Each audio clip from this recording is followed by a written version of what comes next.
أنا أبوي قال لي قبل ما يموت لا تبكي لأنك زلمة. وأنا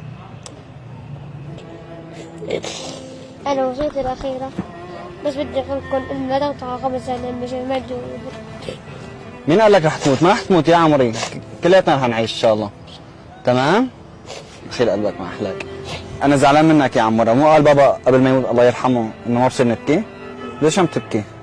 لأن أمي كسرت ظهري. شلون كسرت ظهرك؟ يعني هي عم تشوفني هيك عم تألم وعم يكسر ظهرها بزيادة. وعدني انه ما بصير تبكي؟ وعد؟ وان شاء الله تعالى بدنا نطلع على تركيا ونطيب مو؟ إن شاء الله. طلعت على تركيا من قبل؟ وليش هلا ما عم تطلع؟ سكر والضرب سكر الدرب يا عمري؟ وما بحب أفوت مرافقة. ليش ما عاد يفوتوا مرافقة؟ لأن صار عمري كبير. طيب شو بدنا نسوي هلا عشان نحل الموضوع؟ ضحكوا مع أردوغان، مع رئيس أردوغان. شو نقول له؟ إحنا الشعب السوري حبينا هيك تسافينا بدك تتركنا نموت. لا ان شاء الله تعالى ما حدا بيترككم تموتوا، ما رح نموت مو؟